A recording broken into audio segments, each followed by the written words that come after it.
Hi, welcome to Our Ventura. I'm your host, Annie Gabriel, and I'm here today with Mr. Joshua Lane. He's a nutritional expert, and he's going to give us a lot of good advice. Welcome, Josh. Annie, welcome to the show. Nice to be here. Thank you for inviting me. Oh, you're welcome. So let's start right at the beginning. How did you get involved with using nutrition for healing and your passion for using nutrition to help other people? As a teenage boy, I had problems with my skin. And so I went to a dermatologist, and the very first day at the dermatologist, this was, 1967, 66, it was a long time ago. He said to me, no matter what anyone tells you, what you eat affects your skin. And up to that point, I'd never thought about it. I thought, whatever my mom and dad gave me to eat, I ate. I liked everything, and I never thought there was any correlation to food or anything else. Nobody thought about it in those days.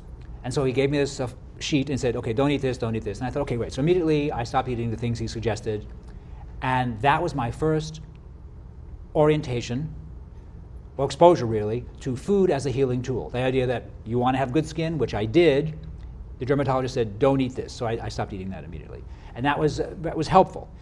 But then also the dermatologist, as was happening in those days, recommended I do the antibiotic tetracycline, which I took for probably every day for 2 years, which was a bad idea, as it turns out, because tetracycline antibiotics, well, they're great. If you step on a rusty nail, they save your life. They're just fantastic. But if used inappropriately, the way I was using them excessively, like every day for 2 years, it weakens and oppresses the immune system. So unfortunately, it turns out to have been a bad idea as far as the tetracycline, in my opinion. Let me mention one other thing. For my generation, many of my generation who had problems with their skin, besides the antibiotics, which I got, also got x-rays to the face to help heal their acne. And many of my generation who had x-rays to the face now have thyroid cancer as a result of that inappropriate, incorrect therapy. Wow. So, okay. And so therefore, as a very young boy, as a teenage boy, I was like 15, I got an orientation towards food as a healing tool. And so from that point on, I started to read books on the subject of food, and I thought, it made perfect sense. I thought, this makes perfect sense. I just immediately liked it and thought, right. I mean, there was no convincing me. It was like, oh yeah, right, for sure. And I read these various books. I read Herbert Shelton, Norman Walker, I read Annie Wigmore, who I later worked for. I read many, many books. Pablo Arola, Are You Confused, which is a great book from that era. I read lots of great books, and then just carried it forward, frankly. Well, let's speed it up to the Anne Wigmore days. Dr. Anne Wigmore in the Hippocrates Institute is world famous. Yes. Anne Wigmore was really the prime teacher and promoter in the United States and around the world of the use of wheatgrass, which a lot of people are familiar with, but if they're not, it's just a chlorophyll-rich beverage, literally grown from wheat seeds. And then like the way you juice, people juice carrots, they make carrot juice, where you can take parsley and juice it, and you can juice kale and collards. So people would juice wheatgrass, and Anne promoted that.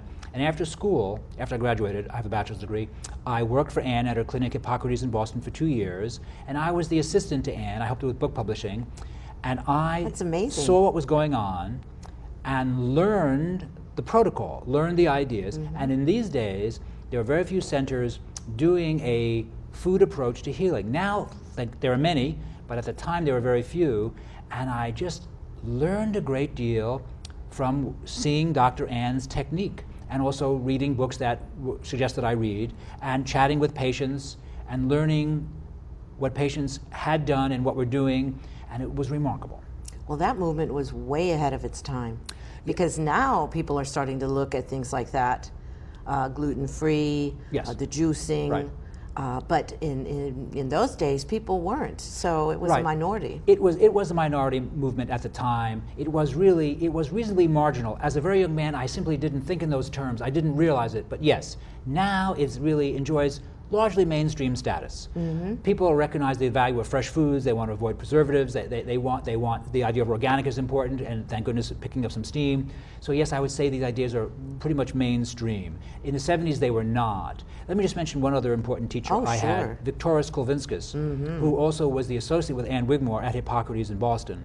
And Viktoras is known for many books, but his most important book, or most widely known book, is Survival into the 21st Century, which actually was published in 1975. It was a long time ago. Wow, it's still popular. Yeah, as a matter of fact, the book is actually still popular and still in print, which is actually remarkable. And Kulvinskas, he has a master's degree in mathematics from the University of Connecticut, and he has a degree in mathematics. And he worked for NASA before he was involved with Anne at Hippocrates as the assistant, or maybe one of the main teachers, and an assistant as well. And he is still active today as a teacher of nutrition. And in the 60s and 70s, and probably the 80s, he was the principal raw food teacher in the United States, in my opinion. He really was. And then in the 90s, young men like Dave Wolf and other young men picked up and carried it forward. And Kulvinskas is still working. He's now in his mid-70s, looks quite strong and healthy, and he does come to California. He's everywhere lecturing. That's great. Yeah. And then I remember part of your history is when Whole Foods was taken over by, or when it changed from Mrs. Gooch's to Whole Foods. A lot of people don't remember that, but when that happened, you were a part of their radio show. Well, yes, I was in Florida. I had my own stores called Here's to Your Health. I was in first Hallandale, then in Davie. And when I was in Davie, they had a radio show called The Natural Grocer that served South Florida. And I was they had several hosts, and I was one of the hosts. And they were very nice to sponsor it. And I had several great guests on, including Dr. Richard Passwater. And Passwater actually helped introduce the trace mineral selenium to the marketplace. Selenium, the anti-cancer trace mineral.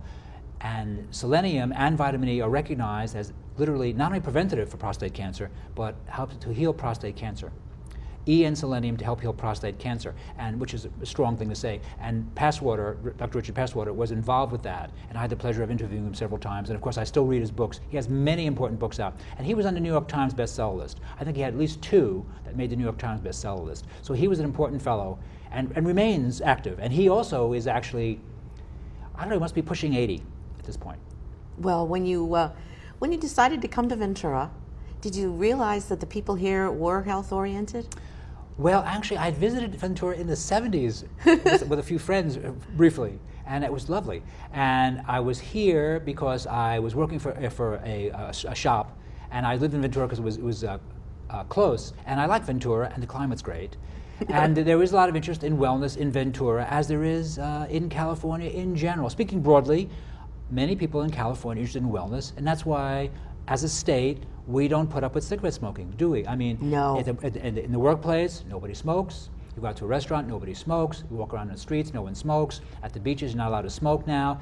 This is good. This is good, and this took a long time for people to reach a certain consciousness so that they would think, oh yes, that's a bad idea to smoke, and for the politicians to be able to put it in place. Because after all, if you go to Nevada right now, and you want to just enjoy yourself, people are smoking everywhere, and if you don't like it, well, you're out of luck. In Nevada, but not in California. Mm-hmm. That's true. Mm-hmm. Let's go right to a real hot issue these days, and that is the removing sugar from the general diet. How important is that for good health? Well, in my opinion, not eating processed sugar is the single smartest thing that you and I can do. It's the single smartest thing that anyone can do who wants to have health and vitality and strength and focus and keep their weight down, keep their energy up. Processed sugar, soda pop, breakfast cereals heavily full of sugar, is devoid of nutrition. It has no protein, has no enzymes, has no B vitamins, has no minerals, just cheap starch. It's everything you don't want. Why are Americans so overweight? Is it our genetics? No, we have great genetics. It's because we're eating a lot of processed sugar and processed flour. It's very simple. It's very, very straightforward. So you can actually help someone change their life by changing the way they eat? Yes, absolutely. And so for the weight loss thing, let's say we had a man here who weighed 250 pounds and he was like 6 foot tall. So he was a good sized guy, but he was 250. And this guy drinks a lot of soda. And he stops drinking soda. In a month, that guy's probably 25 pounds lighter. Just from stopping the soda. It's nothing. It's just. And people say, "Oh, I don't believe that." Well, if you ever tried that experiment, you see, the processed sugar is so dramatically bad for you, as far as your weight and your energy, that you stop drinking soda. And let's say I'm talking to a man who's like 50, and he stops drinking soda, and he was kind of heavy. Not only has he dropped 25 pounds if he weighed 250 pounds at 6 foot, but he says, I used to have a lot of pain in my elbow and my wrist, and that pain has subsided in a month because processed sugar is very bad for our structure. Everyone agrees sugar causes cavities. That's not considered controversial. Right. So when we're 5, 10, 15 years of age, we eat candy, we get cavities, everyone agrees. Then you and I hit the age of 30 and over. We still get some cavities. We start to have other structural problems. We get joint pain, we get joint deformities. We get heel spurs, neck spurs, bone spurs. Because the processed sugar we consume leaches calcium from the teeth and the bones, causing a softening and deterioration of the bones and the joints. So sugar is a principal factor in problems with structure. It's not the only factor. Other factors might be injury, football injury in high school, falling off a horse, riding your horse, having a car accident. So there are other factors. But largely, it's eating processed sugar. Now, but there's more. So let's say we're chatting with someone who's older than us, who's having problems with memory. Right. They have Alzheimer's, they have dementia, they have problems with memory, and we think, gee, that could happen to me. Okay, so that person who eats a lot of processed sugar has problems with teeth, problems with bones, and then problems with memory. Now, all the sugar we consume leaches calcium from the teeth and the bones. Where does the calcium taken out of the skeletal system go? It goes in the circulatory system, where it cements the arteries and blood vessels, contributing to hardening of the arteries. If we see memory as a function of circulation, and if we have hardening of the arteries to the head area, and we have impaired blood flow, we can have problems with memory. And further, many times the calcium taken out of the skeletal system will also go and contribute to kidney stones and gallstones. There are other factors for sure. Tobacco use contributes to that. Alcohol contributes to that. Medications contribute to that. There are other contributing factors. Sure. But the use of processed sugar is a major contributing factor. And you have complete control over that. And remember, it's just empty calories. It doesn't make you a stronger, healthier person. It just makes you puffy and sickly. It does nothing for us. It's again just, the word I like to use, cheap starch. So let's say you said to me, okay, but I want something sweet. Okay, you eat apples, you eat fresh fruit, which has fiber, has nutrient value, trace minerals, low calorie, everything you want, good choice. Fresh fruit, great choice. Processed sugar, bad choice. And people say, what about drinking fruit juice? And here's the expression I like, which I borrowed from an earlier teacher. Eat your fruit, don't drink your fruit. What about juicing? Well, juicing can be fun. Let's say you do carrot juice, vegetable juice, in small quantities. But fruit juice tends to flood the body with too much insulin, makes you kind of tired. So really, while fruit juice is okay in tiny quantities, it's better to eat your fruit, don't drink your fruit. I got that from Herbert Shelton, who's an important teacher. And so I agree that's true, and especially as you get to be my age, you drink fruit juice, it's fun, and then half an hour later you have to lay down because your blood sugar dropped. So eat fruit, don't drink fruit, try not to eat any processed sugar. And let's say I was chatting with, you and I are chatting, and one of our friends is listening, and they say, okay, I'm going to stop eating sugar for a month. If they stop eating sugar for a week, not too much would really happen. But in a month, they think, you son of a gun, I have dropped weight, I do feel less stiff, I feel more focused, I just feel generally stronger. So, in my opinion, the single smartest thing you and I can do is not to eat processed sugar. That, in my opinion, is the principal idea for health, in my opinion. That's amazing. Yeah, I've heard your lectures before, and they're very passionate. Thank you. Well, before we sign off, I want to ask you a question for the viewers, and that is, they can call in and have a free consultation with you at any time, correct? Yes, they can, yes. Well, that's great. That's what people need, because people don't know. People need guidance. Yes. Right. Right. And what would be a typical meal that you would tell people to start eating? Well, let's say, for example, you're going to go out to the gym in the morning, wake up at 5, 6, 7 in the morning, whatever. I would eat kind of maybe 1 or 2 soft-boiled eggs. A large egg is 6 grams of protein. You eat 1 or 2. You're getting maybe 6 to 12 grams of protein for breakfast. Then maybe half an hour or 45 minutes later, you're in the gym working out, and you find you feel great. The little key is to eat protein of your choice. Okay. About 4 times a day, breakfast, lunch, a snack, and dinner, because protein keeps blood sugar stable, gives you great focus, keeps your energy up, keeps your weight down. Well, thank you so much, Joshua Lane. This has been very informative. Thank you, Annie. We could listen to you all day. Thank you. Before we sign off, you want to give the viewers your phone number? Yes. They can call me at 818-707-0005. Okay. Thank you so much. My pleasure. And thank you for coming to the show. Thank you.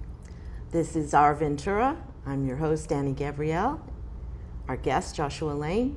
And thank you very much. Have a wonderful day. Peace.